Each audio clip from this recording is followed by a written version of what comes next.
Hi there, I'm here at a village called Follyfoot in North Yorkshire, of a house of the same name, and this was the place where I got my first contract when I started our little gardening business. Everything had imploded for us. We'd lost tens of thousands of pounds on the global trade routes.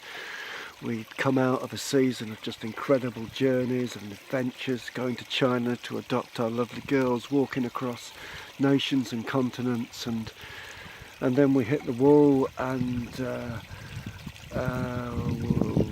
we were in a situation where, as I've said before, I just had to get out and just earn, and this was the first contract that I picked up. And it somehow spoke so much to me, the name of Follyfoot, because of, obviously, in my darkest moments, and there were many at that time, the dark side of myself would say, Steve, this is where your foolish feet have led you. All those great years of faith and journey and adventure, and suddenly it all comes tumbling down, and instead of prophesying into the global trade routes, I'm here starting my little gardening business in the foolish place. In the trades, gardening is often considered to be the last and the least of all the trades. And it took me many months, if not a year or two, to come out from underneath the shadow of that and begin to come through the accusation and condemnation. And yet I'm so grateful that this place is such a marker for me, because it's often the foolish place we have to travel through if we're to speak a better word, a more authentic word into those areas of life and society that we long to have an influence in.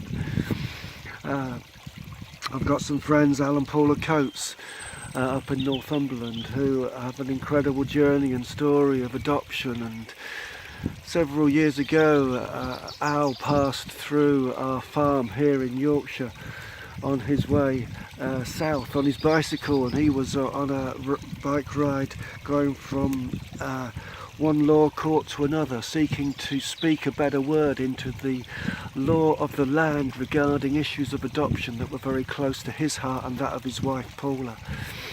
Several years on, after that journey, Al found himself in a place where he came under serious accusation, and they as a couple were in danger of losing so much, not just in terms of their own family, but in terms of his place of work too.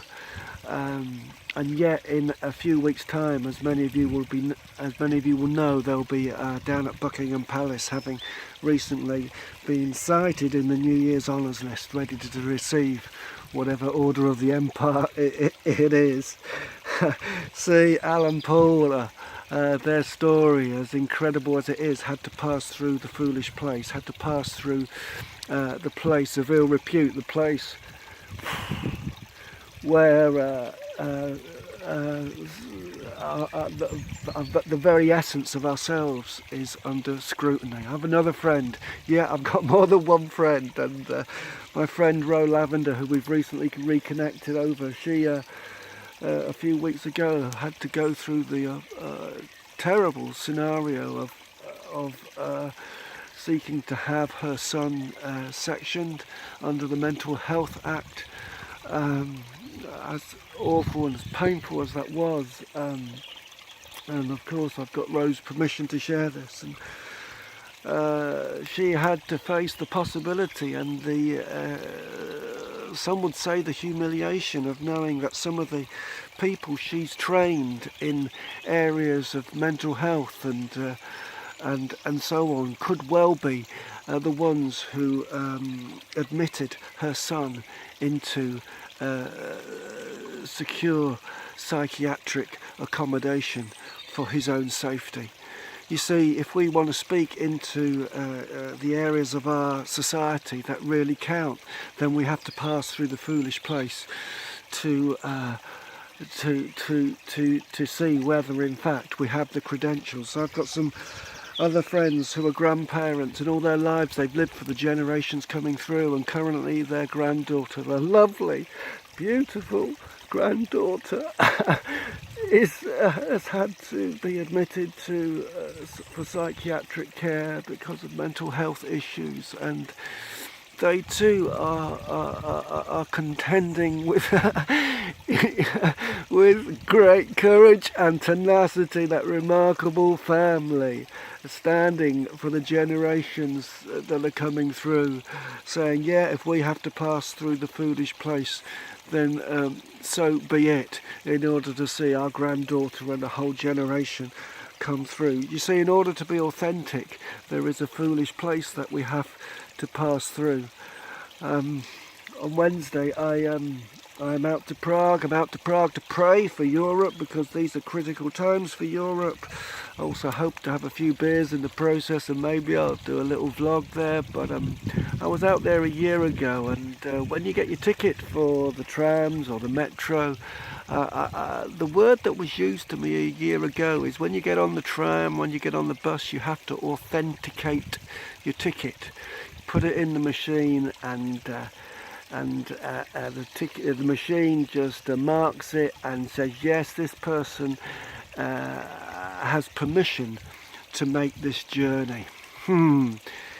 We need to be willing to pass through the place of authentication, if there is such a word. The place of foolishness, the place of the foolish feet, in order that we can come out the other side knowing, yeah, we have permission to take this journey. We have a better word to speak into the law of our land, into the global trade routes, into the generations coming through, into whatever it is that you and I carry in our hearts. So this my fifth vlog on the whole thing of being the real deal, being authentic. I probably haven't got much more to say on this matter, but maybe one or two more if you can bear with me. So thank you for watching, and that's it for now.